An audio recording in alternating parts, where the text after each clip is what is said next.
Group 1 aspirants కోసం టీశాట్ నిర్వహిస్తున్నటువంటి ప్రతిష్టాత్మక కార్యక్రమానికి స్వాగతం.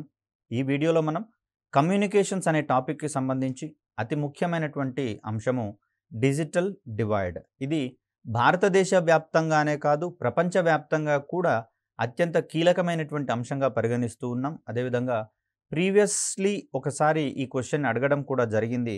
మరి ఆల్రెడీ అడిగినటువంటి క్వశ్చన్స్ కొన్ని రిపీట్ అయినటువంటి దాఖలాలు లేవు.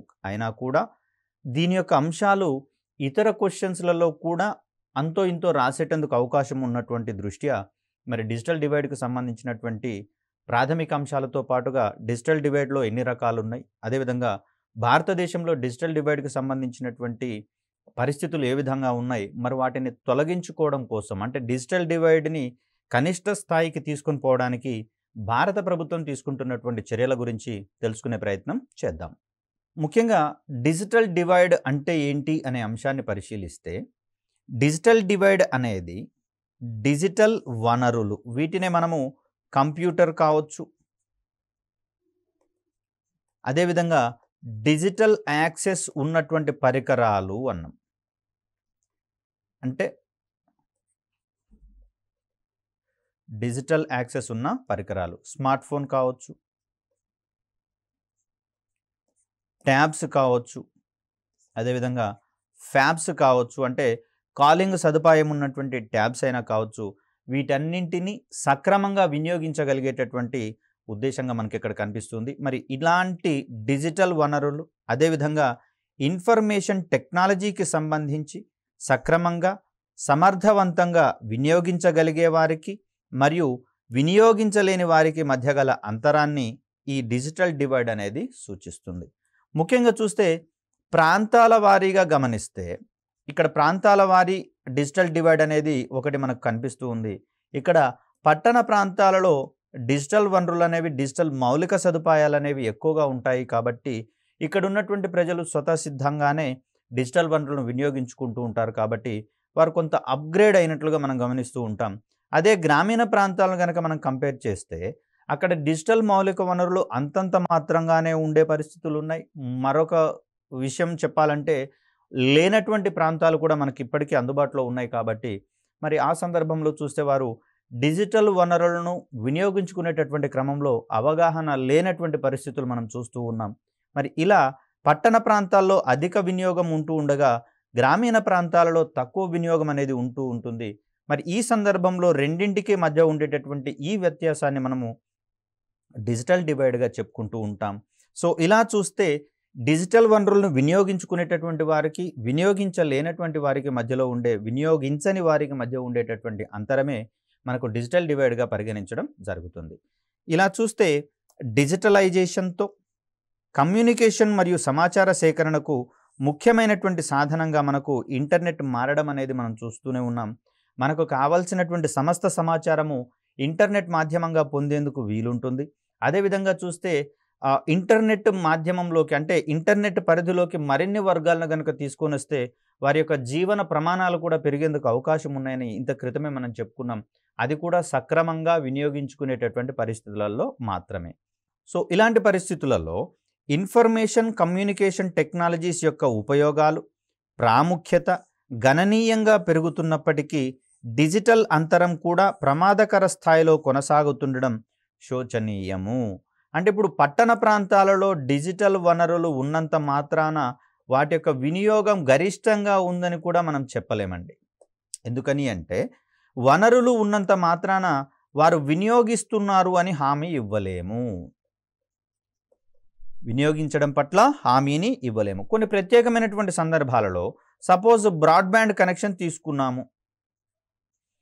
ఈ మంత్ వర్క్ ఫ్రమ్ హోమ్ ఉంది కాబట్టి బ్రాడ్బ్యాండ్కు సంబంధించి దాన్ని గరిష్టంగా వినియోగించుకోవడం అనేది జరిగింది.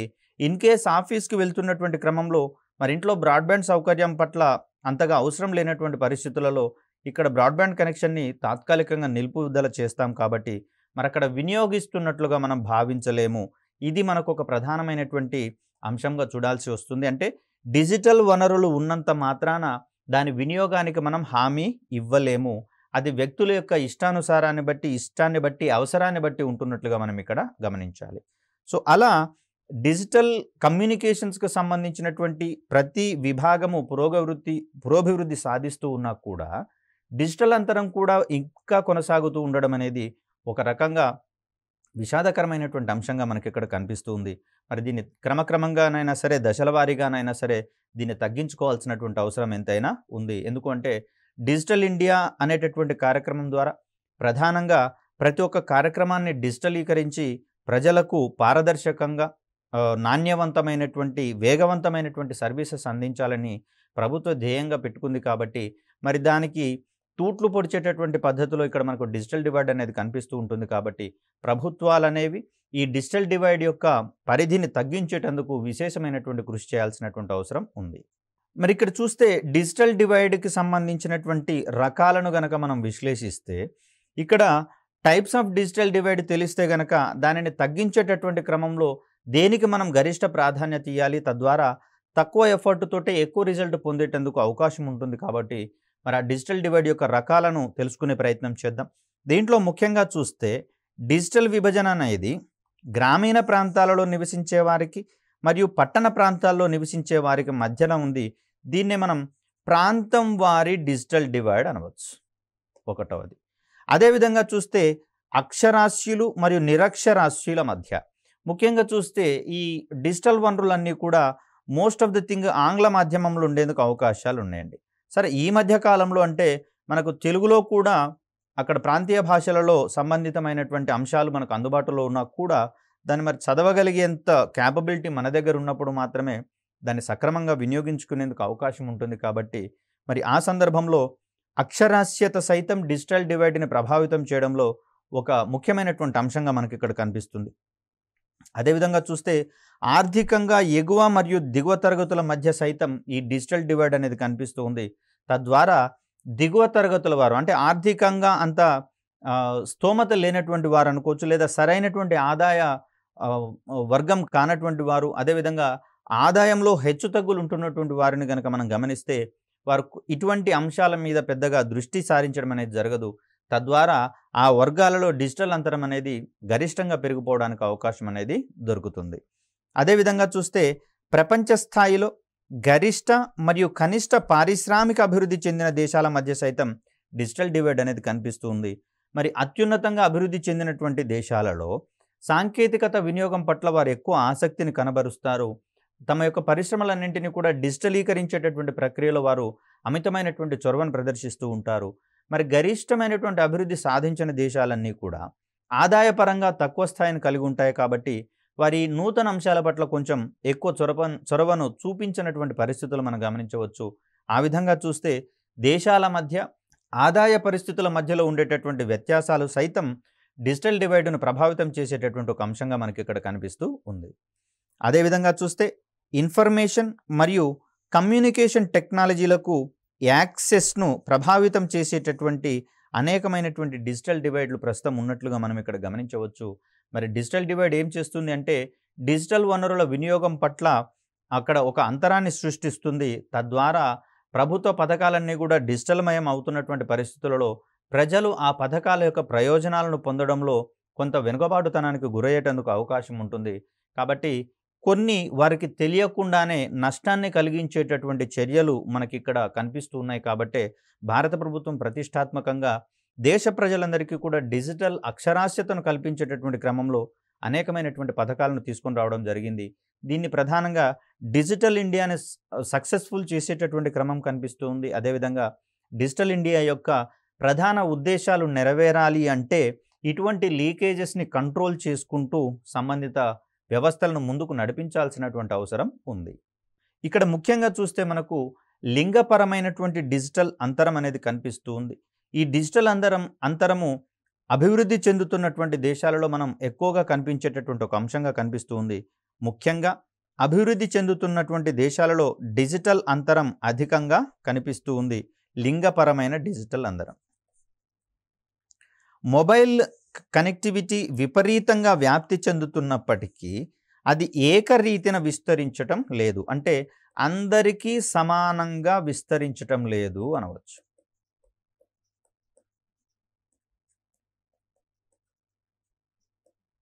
అందరికీ సమానంగా విస్తరించడం లేదు. దీంట్లో ప్రధానంగా చూస్తే లింగపరమైనది అనుకుంటున్నాం కాబట్టి స్త్రీ పురుషులకు సంబంధించినటువంటి అంశంగా మనం ఇక్కడ చూస్తాం.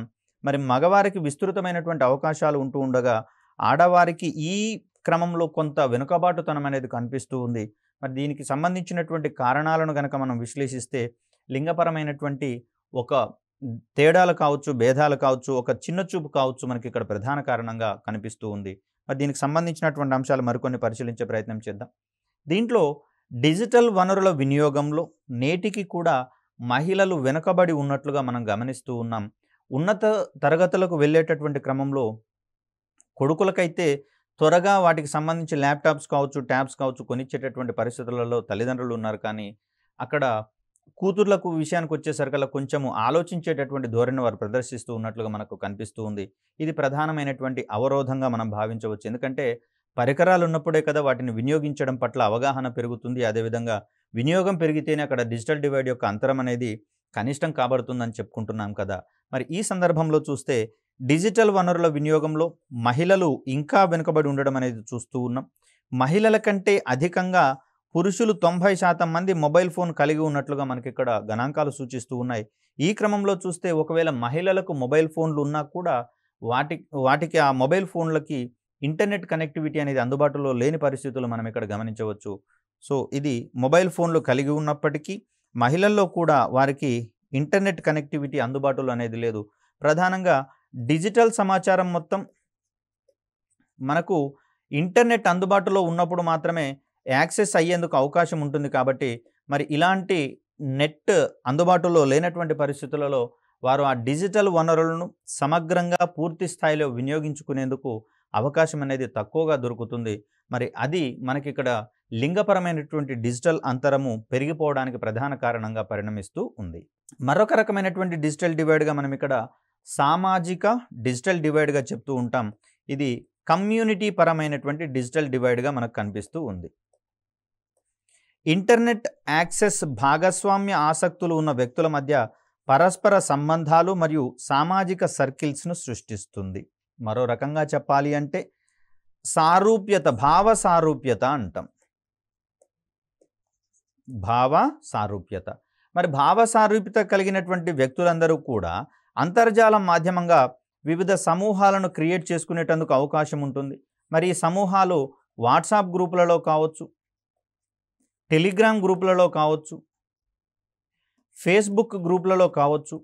మరి వీరు మొత్తము ఒకే రకమైనటువంటి ఆలోచనలు ఉన్నటువంటి పరిస్థితులలో ఒక గ్రూపుగా వీరు ఏర్పడి తద్వారా వచ్చేటటువంటి ప్రయోజనాలను పొందేందుకు అవకాశం ఉంటుంది. ఫర్ ఎగ్జాంపుల్ చూసినట్లయితే వాయిస్ యాక్టర్స్ అనే ఒక అంశం తీసుకుందాం.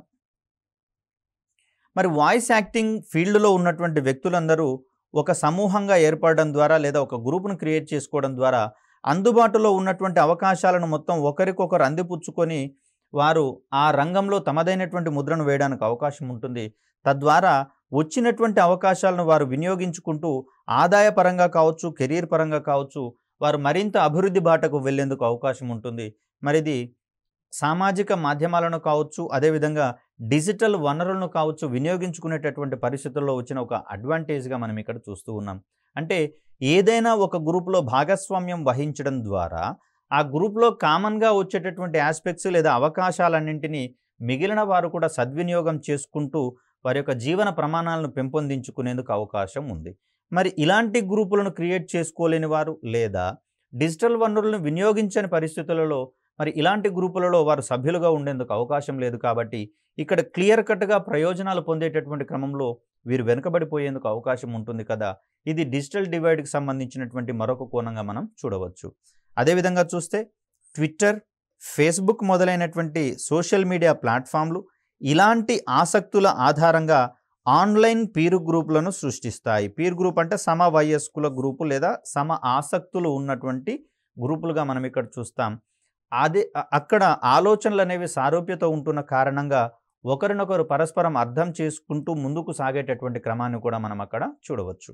మరి ఇంటర్నెట్ వినియోగము డిజిటల్ పరమైనటువంటి సామాజిక అంతరాలను సైతం సృష్టించేందుకు అవకాశం ఉంటుంది.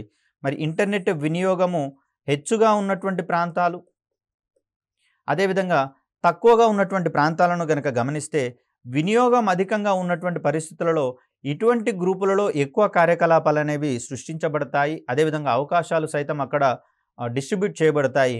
మరి వినియోగం తక్కువగా ఉన్నటువంటి ప్రాంతాలలో ఇటువంటి గ్రూపులకు ఎక్కువ క్రియేటివిటీగా అవి ఉండడానికి ఆస్కారం లేదు కాబట్టి సంబంధిత ప్రయోజనాలనేవి తగ్గించబడతాయి. మరి అలా చూస్తే ఇక్కడ ఎక్కువ అభివృద్ధి కనిపిస్తుంది. ఇక్కడ మనకు తక్కువ అభివృద్ధి అనేది కనిపిస్తుంది. ఇక్కడ వినియోగం అధికంగా ఉన్నట్లు కనిపిస్తుంది. ఇక్కడ మనకు వినియోగం తక్కువ ఉన్నట్లుగా కనిపిస్తుంది. ఇదే మనకు ప్రధానమైనటువంటి ఒక సామాజిక అంతరాన్ని క్రియేట్ చేసేటటువంటి ఒక పరిస్థితి మనకి ఇక్కడ కనిపిస్తూ ఉంది. ఇది ఇంటర్నెట్‌కు కనెక్ట్ చేయబడిన మరియు చేయబడని సమూహాలలో స్పష్టంగా కనిపిస్తూ ఉంది. కనెక్ట్ చేయబడిన వారిలో డెవలప్‌మెంట్ అనేది అత్యధికంగా కనిపిస్తూ ఉండగా, ఇంటర్నెట్‌కి కనెక్ట్ చేయబడని వారిలో ఆ డెవలప్‌మెంట్స్ అనేవి కొంచెం తక్కువ స్థాయిలలోకి ఉండేందుకు అవకాశం ఉంటుంది. ప్రధానంగా చూస్తే భౌతికంగా చేయాల్సినటువంటి అనేకమైనటువంటి పనులు, సాంప్రదాయ పనులన్నింటినీ కూడా ఇంటర్నెట్ అనేది సమూలంగా మార్చివేసి జీవన ప్రమాణాలను మరింత సరళం చేసినటువంటి క్రమాన్ని మనం ఇక్కడ గమనిస్తూ ఉన్నాం. మరి ఇంటర్నెట్ వినియోగం లేనటువంటి వారు ఇంకనూ కూడా వారు భౌతికంగా కొన్ని సాంప్రదాయ వనరుల మీదనే ఆధారపడాల్సి రావచ్చు. మరి అలాంటి సందర్భాలలో వారు మరిన్ని కష్ట నష్టాలకు గురయ్యేందుకు అవకాశం అనేది ఉంటుంది. ఫర్ ఎగ్జాంపుల్ చూసినట్లయితే గతంలో ఏదైనా ఆహ్వాన పత్రికలు ఇవ్వాల్సి వస్తే వారు సంబంధిత వ్యక్తులకు కానివ్వండి, తమ బంధువులకు కానివ్వండి, వారి ఇళ్లలకు వెళ్ళి అక్కడ ఇచ్చేటటువంటి క్రమాన్ని మనం ఇక్కడ చూస్తాం. దీంట్లో సమయము వృధా అయ్యేందుకు అవకాశం ఉంది. అదేవిధంగా ఎక్కువ వ్యయం కూడా అయ్యేటటువంటి పరిస్థితి. మరి ప్రస్తుతము వాట్సాప్ యుగము, టెలిగ్రామ్ యుగం, ఫేస్బుక్ యుగం నడుస్తున్నటువంటి పరిస్థితుల్లో సింపుల్గా ఆహ్వాన పత్రికని ఒక పోస్ట్ రూపంలో అక్కడ పెట్టేసి అందరూ ఆహ్వానితులు అంటే ఆహ్వానాన్ని పట్టుకొని మరి బంధుమిత్రులందరూ వచ్చేటటువంటి పరిస్థితి మనకు కనిపిస్తుంది. మరి వినియోగం ఉన్నటువంటి సందర్భాలలో ఇటువంటి ప్రయోజనాలు ఉండగా, ఇంటర్నెట్ వినియోగం లేనటువంటి పరిస్థితులలో మరి ఇటువంటి కష్ట నష్టాలు అనేవి మనం గురి కావాల్సి వస్తుంది. ఇదే ఒక రకంగా మనకు అంతరంగా పరిణమిస్తున్నటువంటి పరిస్థితి మనం చూస్తూ ఉన్నాం. సో మరొక డిజిటల్ డివైడ్ని కనుక చూస్తే యాక్సెస్ డిజిటల్ డివైడ్ అంటే ఇంటర్నెట్ వినియోగాన్ని కావచ్చు, డిజిటల్ వనరుల యాక్సెస్కు సంబంధించినటువంటి డిజిటల్ డివైడ్గా దీన్ని మనం పరిగణిస్తూ ఉన్నాం. ఇంటర్నెట్ను యాక్సెస్ చేయడంలో సైతం డిజిటల్ అంతరం లేదా డిజిటల్ డివైడ్ అనేది మనకు కనిపిస్తూ ఉంది.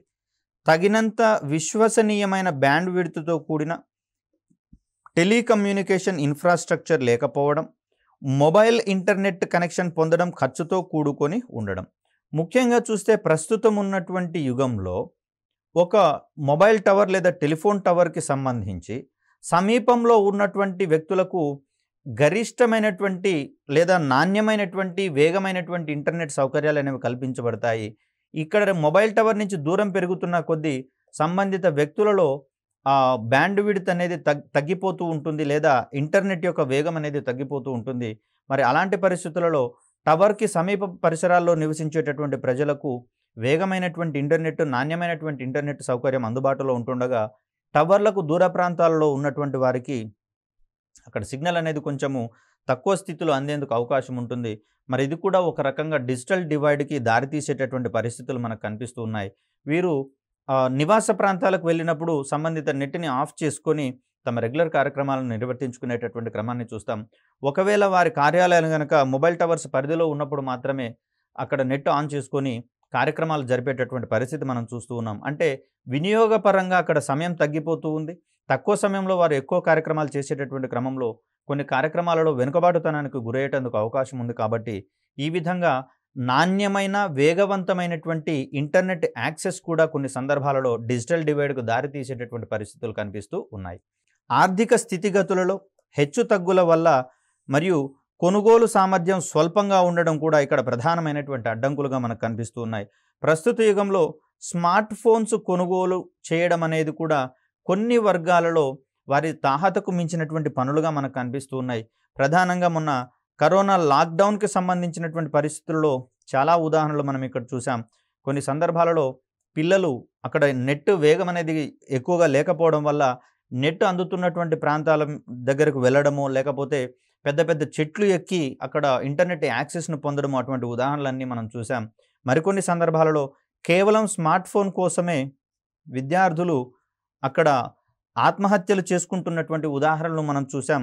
అదేవిధంగా 10వ తరగతి చదివేటటువంటి విద్యార్థులు మరి ఆన్లైన్ ఎడ్యుకేషన్ పొందాలంటే స్మార్ట్ ఫోన్ కోసము కూలి పనులకు వెళ్ళినటువంటి ఉదాహరణలు కూడా మనం ఇక్కడ చూసాం. మరి అలాంటి పరిస్థితులలో వారి యొక్క ఆర్థిక స్థితిగతులు సైతం ఇక్కడ ఇంటర్నెట్‌ని యాక్సెస్ చేసేటటువంటి క్రమంలో ఒక ప్రధానమైనటువంటి అంతరంగా పరిణమిస్తున్న క్రమాన్ని మనం ఇక్కడ చూడవచ్చు. దీనివల్ల సాంకేతిక పరిజ్ఞాన వినియోగానికి అవకాశం లేకుండా పోతుంది. తద్వారా డిజిటల్ అంతరం అనేది మరింత ఎక్కువగా పెరిగిపోవడానికి అవకాశం అనేది ఇక్కడ మనకు కనిపిస్తుంది. ముఖ్యంగా చూస్తే లాక్‌డౌన్ పరిస్థితులలో ఆన్‌లైన్ ఎడ్యుకేషన్ కోసం ఎక్కువ మొత్తంలో బ్యాండ్‌విడ్త్‌ని వినియోగించడం అనేది జరిగింది. మరి వాళ్ళు నార్మల్‌గా పాఠశాలకు వెళ్ళేటటువంటి క్రమంలో తిరిగి నెట్ యొక్క వినియోగం అనేది కనిష్టమైనటువంటి పరిస్థితులు మనం గమనిస్తూనే ఉన్నాం. కాబట్టి ఇక్కడ ప్రధానంగా చూస్తే డిజిటల్ వనరుల వినియోగానికి సంబంధించి, వినియోగించని వారికి సంబంధించినటువంటి మధ్య ఉండే అంతరాన్ని మనం డిజిటల్ అంతరంగా భావిస్తూ ఉన్నాం. కాబట్టి ఇది కొన్ని సందర్భాలలో సమయానుకూలమైనటువంటి డిజిటల్ డివైడ్ కూడా మనకి ఇక్కడ ప్రధానంగా కనిపించే అవకాశం ఉంది. మరి ఇలాంటి డిజిటల్ డివైడ్ ఎటువంటి ప్రభావాలు చూపించేందుకు అవకాశం ఉంది? ముఖ్యంగా చూస్తే అక్కడ వినియోగించే వారికి, వినియోగించని వారికి మధ్య సామాజిక అంతరాలను మనం గమనిస్తూ ఉన్నాం. లింగపరమైనటువంటి అంతరాలను మనం గమనిస్తూ ఉన్నాం. మరి వీటిని ఇదే విధంగా మనం కంటిన్యూ చేసుకుంటూ పోతే మనకు వచ్చేటటువంటి ప్రతికూల ప్రభావాలు ఏ విధంగా ఉండబోతున్నాయనే అంశాలు తెలుసుకునే ప్రయత్నం చేద్దాం. దీంట్లో ముఖ్యంగా చూస్తే విద్యాపరమైనటువంటి ప్రభావం అనేది మనకు గణనీయంగా కనిపిస్తూ ఉంది. అది ఈ గడిచిన 2-3 సంవత్సరాల కాలంలో అత్యధికంగా మనం అనుభవించాల్సి రావడం కూడా మనం ఇక్కడ గమనించవచ్చు. భారతదేశంలో విద్యార్థులు స్వయంగా నేర్చుకునే మరియు తమను తాము అభివృద్ధి చేసేటటువంటి సామర్థ్యాన్ని డిజిటల్ విభజన అనేది ప్రభావితం చేస్తుంది. ముఖ్యంగా చూస్తే ఆన్‌లైన్ మాధ్యమంలో అనేకమైనటువంటి అంశాలు మనకు అందుబాటులో ఉన్నాయి. మరి ఈ అంశాలన్నీ కూడా మనకు ఉపయోగకరమా కాదా అనేటటువంటి పరిస్థితులలో ముందు వాటిని యాక్సెస్ చేసుకునే క్రమంలోనే మనకి ఇక్కడ డిజిటల్ అంతరం అనేది కనిపిస్తూ ఉంది. కాబట్టి విద్యార్థులు ఆ క్రమంలో చూస్తే స్వయంగా నేర్చుకోవడాన్ని అది ప్రభావితం చేస్తుంది. అంటే అక్కడ స్వయంగా నేర్చుకునేటటువంటి అలవాటుని అది కుంటుపడేలా చేస్తుంది. అదేవిధంగా అక్కడ అభివృద్ధికి బాటలు పడాల్సినటువంటి సమయంలో ఈ డిజిటల్ డివైడ్ అనేది అభివృద్ధి బాట నుంచి వారిని దూరంగా తీసుకొని వెళ్ళేటటువంటి క్రమాన్ని కూడా మనం ఇక్కడ చూస్తూ ఉన్నాం. అదేవిధంగా చూస్తే ఇంటర్నెట్ సదుపాయం లేకుండా విద్యార్థులు తమకు అవసరమైనటువంటి సాంకేతిక సంబంధ నైపుణ్యాలను అలవర్చుకోవడం అనేది కష్టసాధ్యంగా కనిపిస్తుంది.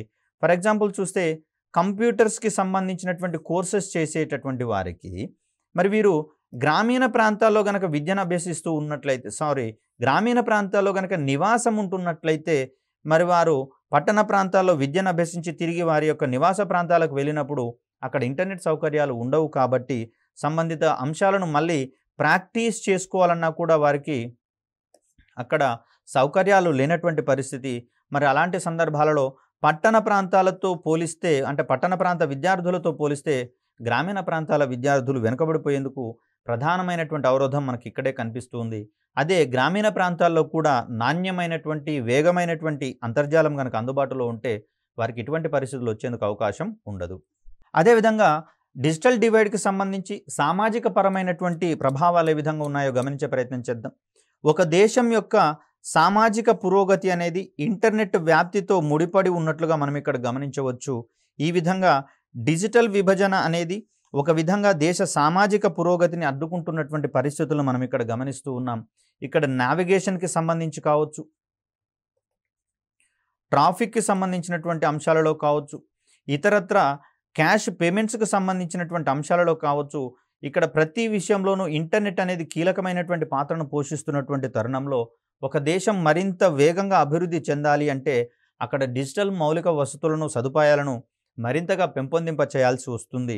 మరి అవి తక్కువగా ఉన్నటువంటి పరిస్థితులలో లేదా దేశవ్యాప్తంగా మౌలిక వనరులు అనేవి అసలు లేనటువంటి పరిస్థితులలో మరి ఇంటర్నెట్ ఆధారిత ప్రగతి అనేది కుంటుపడేందుకు అవకాశం ఉంటుంది. తద్వారా అక్కడ ఆర్థిక వ్యత్యాసాలు అనేటటువంటివి మరింతగా పెచ్చరిల్లడానికి అవకాశం అనేది ఉంటుంది. తద్వారా దేశం యొక్క సామాజిక పురోభివృద్ధి, అదేవిధంగా ఆర్థిక పురోభివృద్ధి సైతం కుంటుపడేటటువంటి అవకాశాలు మనకు అక్కడ కనిపిస్తూ ఉన్నాయి. మరొక అంశాన్ని కనుక గమనిస్తే భారతదేశంలో డిజిటల్ విభజన కారణంగా గ్రామీణ జనాభా సమాచార లోపంతో ఇబ్బంది పడుతున్నట్లుగా మనం ఇక్కడ గమనించవచ్చు. నిరంతరం ఇంటర్నెట్లో అసంఖ్యాకమైనటువంటి వెబ్సైట్లలో కావచ్చు, డాక్యుమెంట్ల రూపంలో కావచ్చు మనకు సమాచారం అందుబాటులో ఉంటున్నటువంటి పరిస్థితులలో మరి నెట్ యాక్సెస్ లేనటువంటి పరిస్థితులలో వారు సంబంధిత సమాచారాన్ని గ్రహించడంలో ఇబ్బంది పడేందుకు అవకాశం ఉంటుంది. కాబట్టి ఇది పేదరికము, లేమి మరియు వెనుకబాటుతనం యొక్క దుర్మార్గపు చక్రాన్ని మాత్రమే బలోపేతం చేయడానికి అవకాశం అనేది కలుగుతూ ఉంది. ఇంత క్రితమే చెప్పుకున్నాం, పీర్ గ్రూప్ సమూహాలలో అవసరమైనటువంటి పరిస్థితులలో ఏదైనా ఒక సంస్థలో పనిచేసేటటువంటి వ్యక్తులు ఆ సంస్థలో ఉండేటటువంటి అవకాశాలను తమ పీర్ గ్రూపులలో పోస్టు చేయడం ద్వారా ఇతర వ్యక్తులను లేదా భావసారూప్యం ఉన్నటువంటి వ్యక్తులను తమ సంస్థలో ఉద్యోగాలలో నియమించడానికి కొంత సహాయం చేసేందుకు అవకాశం ఉంటుంది. మరి డిజిటల్ డివైడ్ అధికంగా ఉన్నటువంటి పరిస్థితులలో అటువంటి అవకాశాలు ఉండవు కాబట్టి తద్వారా అక్కడ డిజిటల్ వనరుల వినియోగం లేని వారు మరింత పేదరికంలోకి వెళ్లేందుకు ఎక్కువ అవకాశాలు అనేవి ఉంటాయి. లేదా చాలీచాలని ఆదాయంతో వారు సరిపుచ్చుకొని బతుకును వెల్లదీయాల్సి రావచ్చు. మరిది సామాజిక పరంగా వచ్చేటటువంటి ఒక ప్రతికూల ప్రభావంగా మనం ఇక్కడ గమనించవచ్చు. అదేవిధంగా చూస్తే రాజకీయ పరంగా ఇటీవలి కాలంలో జన సమీకరణకు అత్యంత ప్రాధాన్యత ఏర్పడడం అనేది జరిగింది. ఏదైనా ఒక మీటింగ్ సక్సెస్ కావాలి అంటే అందులో వారిచ్చే హామీలకు లేదా వారి యొక్క ఆశయాలు ఉద్దేశాలను వివరించడానికో కాక కేవలం జన సమీకరణ ఆధారంగానే ఒక సభ కావచ్చు, సమావేశం కావచ్చు విజయవంతమైనట్లుగా ప్రకటించడం జరుగుతోంది. కాబట్టి ఆటోమేటిక్గా దానికి సంబంధించినటువంటి సమీకరణలో ఇంటర్నెట్ వనరులు అనేవి ప్రధాన భూమికను పోషిస్తూ ఉన్నాయి. అలా చూస్తే ప్రస్తుతం ఉన్నటువంటి సోషల్ మీడియా యుగంలో డిజిటల్ కనెక్టివిటీ లేకుండా రాజకీయ సాధికారత కావచ్చు, ఎంపవర్మెంట్ కావచ్చు, జన సమీకరణ కావచ్చు కష్టమయ్యేటటువంటి పరిస్థితులు మనకి ఇక్కడ కనిపిస్తున్నాయి. అందుకనే దేశవ్యాప్తంగా ఉన్నటువంటి పలు ప్రధాన జాతీయ పార్టీలు కావచ్చు, అదేవిధంగా ప్రాంతీయ పార్టీలు కావచ్చు సోషల్ మీడియాని అమితంగా వినియోగించుకుంటూ దాని మీద ఆధారపడుతూ తమ యొక్క భావజాలాన్ని సంబంధిత వ్యక్తులకు ప్రసారం చేసేటటువంటి పరిస్థితిని మనం ఇక్కడ గమనించవచ్చు. వారు ఏదైనా మీటింగ్కి రావాలని చెప్పేసి పిలుపునివ్వాలనుకుంటే గూగుల్ మీట్ ద్వారానో లేదా జూమ్ కార్యక్రమాల ద్వారానో సంబంధిత బాధ్యత కలిగినటువంటి వ్యక్తులకు దిశానిర్దేశం చేస్తూ వారిని నిరంతరం పర్యవేక్షిస్తూ సంబంధిత జన సమీకరణకు చేపట్టేందుకు మనం ఇక్కడ అవకాశాలను చూస్తూనే ఉన్నాం. ఒకవేళ ఇటువంటి పరిస్థితులు గనక లేకపోతే జన సమీకరణకు ఎక్కువ కాలం పట్టేందుకు అవకాశం ఉంటుంది. తద్వారా అక్కడ కొన్ని అవకాశాలలో వెనుకబడిపోయేటందుకు సైతం అక్కడ అవకాశం ఉన్నటువంటి పరిస్థితులను మనం ఇక్కడ గమనిస్తూ ఉన్నాం. అదేవిధంగా చూస్తే డిజిటల్ డివైడ్ అనేది ఆర్థికపరమైనటువంటి ఇబ్బందులకు సైతం గురి చేయడానికి అవకాశం ఉంది. డిజిటల్ విభజన సాంకేతికతను కొనుగోలు చేయగల మరియు కొనుగోలు చేయలేని వారి మధ్య ఆర్థిక అసమానతలను పెంచుతున్నట్లుగా మనం ఇక్కడ గమనించవచ్చు. ఫర్ సపోజ్ ఇంత క్రితమే చెప్పుకున్నాం, ప్రకటనల ద్వారా గరిష్టమైనటువంటి డిస్కౌంటు వస్తువులకు వస్తున్నటువంటి పరిస్థితులలో అక్కడ సాంకేతికతను వినియోగించేటటువంటి వారు ఈ గరిష్టమైనటువంటి డిస్కౌంట్ల ద్వారా తక్కువ ధరకే నాణ్యమైనటువంటి వస్తువులను పొందేటందుకు అవకాశం ఉంటుంది. మరి ఇక్కడ ఆ సాంకేతికతను వినియోగించలేనటువంటి వారు గరిష్ట మొత్తాలను వెచ్చించి అదే రకమైనటువంటి వస్తువులను కొనుగోలు చేసేటటువంటి పరిస్థితి కనిపిస్తూ ఉంది.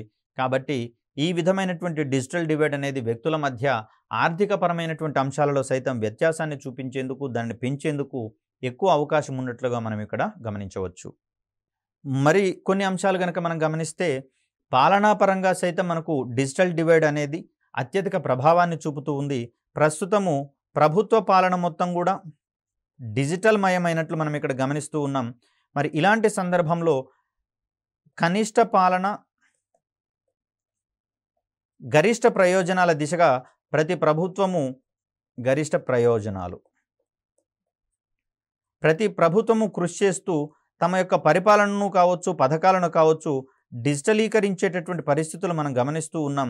తద్వారా తక్కువ ఎఫర్ట్స్ తోటే ఎక్కువ మందికి చేరువ కావడం ద్వారా సంబంధిత పథకాల యొక్క ప్రయోజనాలను అనేక మందికి పొందేటందుకు గాను వారికి చేరువ చేసేటటువంటి క్రమాన్ని మనం ఇక్కడ గమనిస్తూ ఉన్నాం. అలా చూస్తే ప్రభుత్వ పాలనలో పారదర్శకత కావచ్చు, జవాబుదారీతనం కావచ్చు డిజిటల్ కనెక్టివిటీపై ఆధారపడి ఉంటాయి.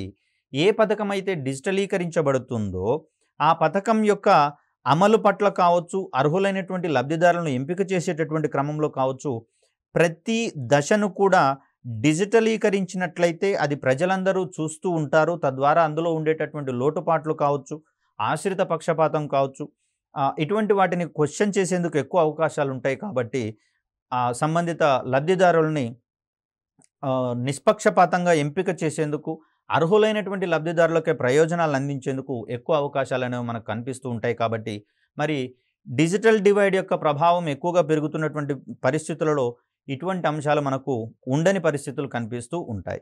ఈ గవర్నెన్స్ కార్యక్రమాలను డిజిటల్ విభజన అనేది ప్రతికూలంగా ప్రభావితం చేస్తుంది. తద్వారా డిజిటల్ ఇండియా వంటి కార్యక్రమాలను సైతం కుంటుపడేలా చేయడంలో డిజిటల్ ఇండియా అనేది ప్రధాన భూమిక పోషిస్తున్నట్లుగా మనం ఇక్కడ గమనించవచ్చు. ఇలాంటి సందర్భంలో డిజిటల్ డివైడ్ని మనం చాలా కనిష్ట స్థాయిలకు తగ్గించాల్సినటువంటి అవసరం ఉంది.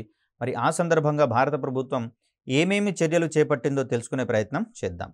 భారతదేశం యొక్క డిజిటల్ విభజనను ఎదుర్కోవడానికి సమాచార ప్రసార సాంకేతికతలో ఉత్తమ ప్రయోజనాలను పొందే దిశగా భారత ప్రభుత్వం గణనీయమైనటువంటి చర్యలు తీసుకుంటున్నట్లుగా మనం ఇక్కడ గమనించవచ్చు. దాంట్లో భాగంగా చేపట్టిందే మనకి ఇక్కడ డిజిటల్ ఇండియా కార్యక్రమము. దేశవ్యాప్తంగా ఇంటర్నెట్ సదుపాయాలను మెరుగుపరచడానికి ప్రభుత్వము ప్రతిష్టాత్మకంగా డిజిటల్ ఇండియా కార్యక్రమాలను ప్రారంభించడం జరిగింది. దీంట్లో ప్రధానంగా డిజిటల్ మౌలిక వసతులను కల్పించాలి పెద్ద మొత్తంలో అనేటటువంటిది ప్రధానంగా నిర్ణయం తీసుకోవడం అనేది జరిగింది. తద్వారా డిజిటల్ కనెక్టివిటీని పెంచడానికి సదరు చర్యలన్నీ కూడా ఉపయోగపడతాయి. సో తద్వారా డిజిటల్ డివైడ్ యొక్క ప్రతికూల ప్రభావాలు అనేవి తొలగిపోవడంలో డిజిటల్ ఇండియా అనేది ఇతోధికంగా సహాయపడుతుందనడంలో ఎటువంటి సందేహము లేదు. మరి డిజిటల్ ఇండియాలో భాగంగా ఏం చేశాం మనము?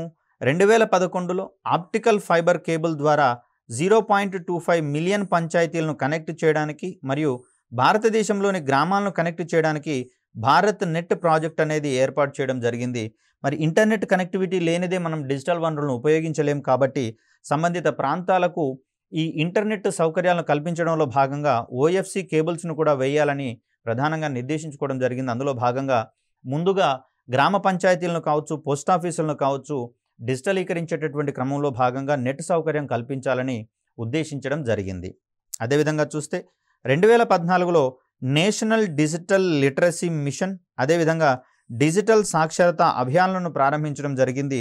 డిజిటల్ అక్షరాస్యత ఉన్నప్పుడు మాత్రమే డిజిటల్ వనరుల వినియోగం పట్ల ప్రజలు ఆసక్తిని కనబరుస్తారు. కాబట్టి ఇటువంటి చర్యలు చేపట్టడం జరిగింది. అదేవిధంగా చూస్తే 2015లో భారత ప్రభుత్వం తన డిజిటల్ ఇండియా ప్రచారంలో భాగంగా దేశం మొత్తాన్ని అనుసంధానం చేయడానికి అనేక పథకాలను ప్రారంభించడం జరిగింది. దీంట్లో భాగంగా ప్రధానమంత్రి గ్రామీణ డిజిటల్ సాక్షరతా అభియాన్కి సంబంధించినటువంటి ప్రోగ్రామ్ని 2017లో ఎస్టాబ్లిష్ చేయడం అనేది జరిగింది. దీంట్లో భాగంగా 60 మిలియన్ల కుటుంబాలను కవర్ చేయడం ద్వారా గ్రామీణ భారతదేశంలో డిజిటల్ అక్షరాస్యతను తీసుకొని రావడానికి ఈ PMG దిశ అనేటటువంటి కార్యక్రమాన్ని 2017లో ప్రారంభించడం జరిగింది. మరికొన్ని కార్యక్రమాలను చూద్దాం. ఇక్కడ ప్రాథమిక హక్కుగా ఇంటర్నెట్ యాక్సెస్ అనేటటువంటిది ఒకటి ప్రధానంగా కనిపిస్తుంది. దీన్ని వెలుబుచ్చింది దేశ అత్యున్నత న్యాయస్థానమైనటువంటి సుప్రీంకోర్టుగా మనం ఇక్కడ చూస్తూ ఉంటాం. ప్రతి పౌరుడికి తనకున్నటువంటి ప్రాథమిక హక్కుల్లో భాగంగా వేగవంతమైనటువంటి నాణ్యమైనటువంటి ఇంటర్నెట్ సౌకర్యాలు పొందడం కూడా ఒక ప్రాథమిక హక్కుగా సుప్రీంకోర్టు వ్యాఖ్యానించడం జరిగింది. సో డిజిటల్ అక్షరాస్యత యొక్క ప్రాముఖ్యతను దృష్టిలో ఉంచుకొని ఇంటర్నెట్ను యాక్సెస్ చేసే హక్కును ప్రాథమిక హక్కుగా భారత సుప్రీంకోర్టు ప్రకటించడం జరిగింది. రాజ్యాంగంలోని ఆర్టికల్ 21 ప్రకారము గోప్యత హక్కు మరియు విద్యా హక్కులో భాగంగా ప్రాథమిక హక్కుగా ఇంటర్నెట్ యాక్సెస్ని సుప్రీంకోర్టు ప్రకటించడం అనేది జరిగింది. తద్వారా ప్రతి పౌరుడు ఇంటర్నెట్ని యాక్సెస్ చేసుకునేటటువంటి హక్కును పొందడం జరిగింది. ఇది కూడా డిజిటల్ డివైడ్ యొక్క అంతరాన్ని తగ్గించేటటువంటి క్రమంలో ఇతోధికంగా సహాయపడుతుందని చెప్పుకోవచ్చు. అదేవిధంగా చూస్తే జాతీయ విద్యా విధానం సైతం ఆన్లైన్ ఎడ్యుకేషన్కి కొంచెం ప్రయారిటీ ఇచ్చినట్లుగా మనకి ఇక్కడ కనిపిస్తుంది. తద్వారా ప్రతి పౌరుడు కూడా 60% ఎడ్యుకేషన్ని ఆఫ్లైన్ మోడ్లో, అదేవిధంగా 40% ఎడ్యుకేషన్ని ఆన్లైన్ మాధ్యమంలో పెంపొందించాలని ఉద్దేశించడం జరిగింది. మరి ఇలా చూస్తే భారతదేశాన్ని గ్లోబల్ నాలెడ్జ్ సూపర్ పవర్గా మార్చేటటువంటి క్రమంలో ఇక్కడ మనం నూతనంగా నిర్దేశించుకుంటున్నటువంటి ఈ ప్రమాణాలు అనేవి ఉపయోగపడతాయని మనం ఘనంగా చెప్పుకోవచ్చు. ఇది పాఠశాల స్థాయి నుంచి కళాశాల స్థాయి వరకు ప్రవేశపెట్టడం ద్వారా విద్యా విధానంలో సైతం సమూలమైనటువంటి మార్పులకు దోహదపడుతుంది. సో ఇది మరొక ముఖ్యమైనటువంటి అంశంగా మనం ఇక్కడ పరిగణించవచ్చు. అదేవిధంగా 1 నుంచి 12 తరగతుల విద్యార్థులకు సహాయకారిగా ఉండేటందుకు భారత ప్రభుత్వం ప్రతిష్టాత్మకంగా దీక్ష అనేటటువంటి ప్లాట్ఫామ్ని ఎస్టాబ్లిష్ చేసుకోవడం అనేది జరిగింది. దీన్ని ప్రధానంగా digital infrastructure for knowledge sharing అనేటటువంటి అంశంగా చూస్తాం. పాఠశాల విద్య కోసం, అది కూడా 1 నుంచి 12 తరగతులు చదువుతున్నటువంటి విద్యార్థుల కోసం అన్ని రాష్ట్రాలు మరియు కేంద్ర స్థాయిలో అందుబాటులో ఉన్నటువంటి ఒక జాతీయ వేదికగా కనిపిస్తూ ఉంది. దీన్ని సెప్టెంబర్ 2017లో ప్రారంభించడం జరిగింది. దీనిని పిఎంఈ విద్యాలో భాగంగా ఆత్మనిర్భర్ భారత్ కింద దీన్ని ప్రకటించడం అనేది జరిగింది. దీని ప్రకారము ఒక దేశము ఒక డిజిటల్ వేదిక అనేటటువంటి నినాదంతో దీన్ని రూపొందించడం జరిగింది. దీని ద్వారా విద్యార్థులు మాత్రమే కాదు, ఉపాధ్యాయులకు సైతం వృత్యంతర కోర్సులు అందుబాటులో ఉంచడం జరుగుతుంది. ఈ కోర్సులను అభ్యసించిన తర్వాత ఒక అసెస్మెంట్ అనేది జరుగుతుంది. దీంట్లో ఉత్తీర్ణులైనటువంటి వారికి సర్టిఫికెట్లను ప్రదానం చేసేటటువంటి క్రమాన్ని కూడా మనం ఇక్కడ గమనిస్తూ ఉన్నాం. తద్వారా దేశవ్యాప్తంగా డిజిటల్ డివైడ్కు సంబంధించినటువంటి అంతరాలను మరింత కనీస స్థాయిలకు తగ్గించాలనేటటువంటి భారత ప్రభుత్వ దృఢ నిశ్చయం అనేది ఈ చర్యల ద్వారా మనకి ఇక్కడ కనిపిస్తూ ఉంది.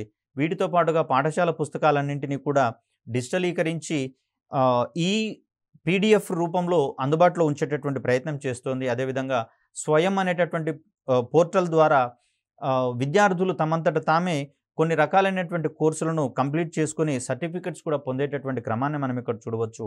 ఇవన్నీ కూడా డిజిటల్ ఇండియా యొక్క ప్రభావాలను తగ్గించేటటువంటి చర్యలుగా మనం ఇక్కడ చూడవచ్చు. ఈ క్రమంలో భారత ప్రభుత్వం ఘనమైనటువంటి చరిత్ర కలిగినటువంటి కార్యక్రమాలను ముందుకు తీసుకొచ్చి ప్రజలను డిజిటల్ అక్షరాస్యతను కల్పించేటటువంటి దిశగా నిరంతరం కృషి చేస్తున్నట్లుగా మనకి ఇక్కడ కనిపిస్తూ ఉంది. మరొక చక్కటి వీడియోతో మీ ముందుకు వచ్చే ప్రయత్నం చేస్తాను. అప్పటి వరకు సెలవు. ధన్యవాదాలు.